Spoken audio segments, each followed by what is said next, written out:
নমস্কার দর্শক, অতি রহস্য চ্যানেলে সবাইকে স্বাগত। আজকের ঘটনাটা শোনাবো আমার আর আমার বন্ধুর জীবনের। তো বেশি দেরি করছি না, সোজাসুজি গল্পে চলে যাচ্ছি। গল্পটা শুনে কেমন হলো কমেন্টে জানাতে ভুলবেন। বয়স আমাদের বেশি একটা ছিল না, ওই 20 কি 21 এরকম একটা হবে। সবে মাত্র স্কুল জীবন শেষ করে কলেজের ফার্স্ট ইয়ারে পা দিয়েছি। সামনে গ্রীষ্মের ছুটি। আমি আর আমার বন্ধু প্রায় জ্যোতির্ময় ঘুরতে পছন্দ করি। তারপর এত বড় একটা ছুটি, ঘুরতে না গেলে কি হয়? তাই প্রত্যেকবার মতো প্ল্যান করলাম এবারও একটা কোথাও ঘুরতে যাব। জ্যোতির কাছে কথাটা তুলতেও বললো, তা হ্যাঁ চল না। তা হ্যাঁ রে, তাই যাবি, কোনো ঠিক করলি? আমি বললাম বিকেলে চায়ের দোকানে চ, ওখানে চা খেতে খেতে না হয় কথা বলা যাবে কোথায় যাওয়া যায়। আমার কথায় ও সম্মতি দিল। সেদিন ছিল সোমবার। কথা মতো আমরা বিকেল 4:30টায় দুর্গাপুরের তপনদার চায়ের দোকানে চা খেতে যাই। কিন্তু আজ চায়ের দোকানে যেতে দেখি তপনদা নিজে আমাদের জন্য ভাড়ে করে চা নিয়ে এসে হাজির। আমরাও তাই বেশি দেরি করলাম না, চায় একটা প্রশান্তির চুমুক দিয়ে জ্যোতিকে বলি, বুঝলি জ্যোতি, এবার বাঁকুড়া জেলার বাইরে কোথাও গেলে কেমন হয়? আমার কথায় ও বলল, তা কোথায় যাবি? সেটাই তো তখন থেকে বলছি। তবে দেখ ভাই, বাইরে ঘুরতে যাবি চ, কিন্তু ওই পাহাড়ে পাহাড়ে যদি ঘুরবি তাহলে আমি ওতে নেই। আমি বললাম, আরে না না, ওসব কোথাও এবার যাবো না, এবারে অন্য কোথাও যাব। তা কোথায় যাবি সেটা কি ঠিক করলি? হ্যাঁ। কোথায়? কলকাতা। জ্যোতি একটুকু অবাক হয়ে বলল, কলকাতা? আমি বললাম, কেন, জায়গাটা তোর বুঝি পছন্দ হয়নি নাকি? আরে সেটা না, তাহলে? আরে আমি ভাবলাম রাজ্যে এত জায়গা থাকতে তুই হঠাৎ কলকাতার কথা কেন বললি, তাই আর কি। আসলে আমার বাবার মুখে যতদূর শুনেছি, বুঝলি, আমার যেটা বাবা মানে ঠাকুরদা বাবার, তার ছোট ভাইয়ের একটা বাংলো রয়েছে কলকাতাতে। অবশ্য যদিও তাদের বংশধররা বহু বছর হলো সেখানে থাকে না। যদি একবার একটু অকৌতূহলী হয়ে প্রশ্নটা করে ফেললো, কেন রে, থাকে না কেন? আমি ওর প্রশ্ন শুনে বললাম, দেখ আমি যতদূর জানি, বাবার মুখে শুনেছি, মানে কি একটা ঘটনা ঘটেছিল, তারপর থেকে তারা বাড়িটাকে একটা কেয়ারটেকারের হাতে দিয়ে আমেরিকা চলে যায়। কী ঘটনা রে? দেখ ভাই, সেটা আমি জানি না। তাহলে বাড়িটা নিশ্চয়ই হানাবাড়ির মতোই পড়ে আছে। আরে তাই তো তোকে বাংলোটাতে থাকবার কথা তুললাম, আজ কলকাতা যাওয়ার প্ল্যানটা করলাম। যদি বলল, তা কদিন থাকবি রে? ওই 2 দিনের মতো থাকবো, তারপর না হয় ওখান থেকে অন্য কোথাও যাওয়ার কথা ভাববো। আমার কথা শুনে ও বলল, চল তবে, বাংলোটাও দেখে আসা হবে আর একটা বেশ রোমাঞ্চকর ভ্রমণ হবে, কি বলিস? তা হ্যাঁ রে, কবে যাবি? আমি বললাম, দেখ শুক্রবারে ছুটি, তাহলে সামনের সোমবারে বেরিয়ে পড়ি, কি বলিস? হ্যাঁ হ্যাঁ, তাই চল। যেমন কথা তেমন কাজ। সামনের সোমবার আমরা ট্রেনে করে দুর্গাপুর থেকে কলকাতার উদ্দেশ্যে রওনা দিলাম। আর যখন ট্রেনের জার্নি করে কলকাতা এসে পৌঁছায় তখন প্রায় ঘড়িতে বাজে দুপুর 2টা। তারপর হোটেলে দুপুরের খাবার দাবার শেষ করে টোটো করে যখন বাংলোয় পৌঁছতে পৌঁছতে প্রায় বিকেল 5টা বেজে গেল। বাংলোর সামনে যেতেই দেখি ভেতরে কেয়ারটেকার এসে হাজির হলো সামনে। ভদ্রলোকের বয়স তো এরকম একটা বেশি নয়, ওই 40 কি 42 বছরের মতো হবে।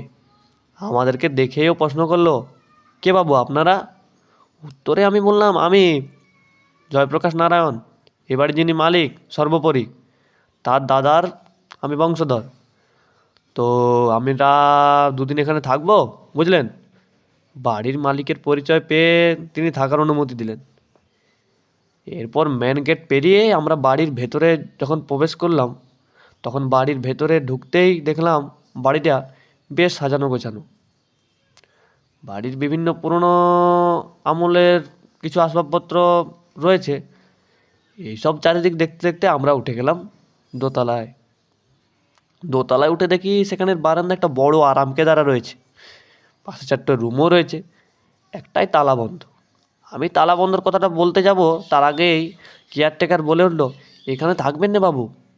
জ্যোতির্ময় একটু কৌতূহলী প্রশ্নটা করলো, কারণ সে বরাবরই কৌতূহলী। এখানে থাকবো না কেন? এই জায়গা মোটেও ভালো নয়। আমি বললাম, তাহলে আপনি আছেন কি করে? আমার কথায় সে বলল, আমার থেকে থেকে অভ্যেস হয়ে গেছে বাবু। তা আপনি যখন থাকতে পারছেন তখন আমরাও থাকতে পারবো না কেন? তাছাড়া আমরা তো আর বেশি দিন থাকছি না, মোটেই দুদিনের ব্যাপার, তাতে আবার ভালো খারাপের কি আছে? আমাদের এই কোথাও সেও আর কিছু তেমন বললো না, নিচে গট গট করে চলে গেল। আমরাও আমাদের ব্যাগপত্র উপরের বারান্দায় রেখে ফ্রেশ হয়ে রেস্ট নিয়ে যখন উঠি তখন ঘড়িতে বাজে প্রায় সন্ধে 6:45। আমার একটু বিকেলবেলায় হাঁটাহাঁটির অভ্যাস। আজ হাঁটাহাঁটির কোনো উপক্রম দেখতে পাচ্ছিলাম না, তাই বারান্দাতে ব্যালকনিতে একটু পায়চারি করছিলাম। এমন সময় কেয়ারটেকার আমাদের খাবার নিয়ে এসে হাজির। এরপর রুমের কাছে টেবিলের উপর খাবারটা সে নামিয়ে দিয়ে বলল, এই যে বাবু, আপনাদের খাবার দিয়ে গেলাম, তাড়াতাড়ি খেয়ে শুয়ে পড়বেন। আর হ্যাঁ, কেউ রাত্রে যদি দরজায় ঠোকা মারে তাহলে ভুলেও খুলবেন নে। এবার আমি বললাম, কেন বলুন দেখিনি? কিন্তু কেয়ারটেকার কোনো জবাব দিল না, চলে গেল। এরপর রীতিমতো আমরা খাবার খেয়ে যখন শুয়েছি তখন ঘড়িতে প্রায় 9টা বাজে। খুব ক্লান্তির কারণে চোখ বুজতেই ঘুমও জড়িয়ে এলো। ঘুমটা ভাঙলো দরজা ঠোকানির শব্দে। আমার মনে হলো, এত রাতে আবার কে দরজায় টোকা মারছে রে বাবা? জ্যোতি তখনও ঘুমোচ্ছে, তাই আমি সাহস করে দরজাটা খুললাম। দরজা খুলে দেখলাম কেউ নেই। আমার নিজে নিজেই মনে হলো অনেক ধকল গেছে তো, তাই ওরকম ভুলভাল শুনছি। এইভাবে একটু জল খেলেই ঠিক হবে। এইভাবে রুমে থাকা জলের বোতলটাতে জল খেতে গিয়ে দেখি বোতলে জল নেই। অজ্ঞতা কী করা যাবে, জলের খোঁজে গেলাম নিচের তলায়। কিন্তু নিচতলায় গিয়ে মোবাইলের আলোয় যা দেখলাম তাতে সারা শরীর আমার হিম হয়ে গেল। আমি দেখলাম এক অবয়ব, তার সে কি বিভৎস চেহারা! আমার প্রচণ্ড ভয়ে আমার সারা শরীর একবারে অবশ হয়ে গেল। আমি সেই শরীর নিয়ে কোনোরকমে উপরে উঠে এলাম, জ্যোতিকে ডাক দিলাম, হ্যাঁ জ্যোতি, জ্যোতি, হ্যাঁ জ্যোতি, হ্যাঁ জ্যোতি। কী হয়েছে, এত ডাকছিস কেন? তোর রাতে ঘুম টুম নেই নাকি? এই ভাই, এই ওঠ না রে ভাই, ওঠ। কী হয়েছে বল। আমি কিছু বলতে যাব তার আগেই একটা ভয়ানক চিৎকার শুনতে পেলাম দুজনে। এই আওয়াজ শুনে জ্যোতিও রীতিমতো কাবু হয়ে গেছে। ওই আওয়াজের মাঝে একটা বিকট কণ্ঠস্বর ভেসে এলো, যা, চলে যা, নয়তো কাউকে বাঁচতে দেব না, কাউকে না, এ বাড়ি শুধু আমার, দৌড়া, দৌড়া। এই চিৎকার শুনে সেদিন রাতে আর আমাদের ভয়ে ঘুম হলো। একটা আতঙ্ক মাথায় নিয়ে আমরা সারা রাত সেই বাড়িতে একাই জেগে থাকলাম।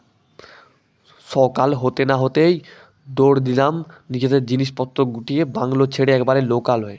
এবার যখন লোকালয়ে এসে পৌঁছাই তখন আমাদের হন্তদন্ত হয়ে আসতে দেখে একটা ভদ্রলোক দাঁড়িয়ে প্রশ্ন করলো, বাচারা, তোমরা আসছো কোথা থেকে? আর তার উত্তরে জ্যোতি বলল, আগে দাদু, আমরা ওই পাশের যে বাংলোটা রয়েছে না, সেখান থেকে আসছি। আমাদের কথা শুনে ভদ্রলোক একটু আতঙ্কের সঙ্গে বলে, বলো কি, তোমরা তার মানে ওই বাংলোটাতে ছিলে? তোমাদের ভাগ্য ভালো যে তোমরা সেখান থেকে বেঁচে ফিরতে পেরেছো। এর আগে একজন ভাড়াটিয়া তার বউ ছেলে নিয়ে এই বাংলোটাতে থাকতে আসে, কিন্তু পরদিনে তাদের ঘাড় মোটকানো দেহ পুলিশ উদ্ধার করে।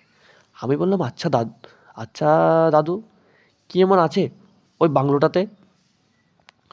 ওই বাংলোটার যে মালিক মানে জয়প্রকাশ নারায়ণ চৌধুরী, তার পরিবারের যে পুত্রবধূ ছোট, সেই পুত্রবধূ টাকার লোভে তার স্বামীকে খুন করে।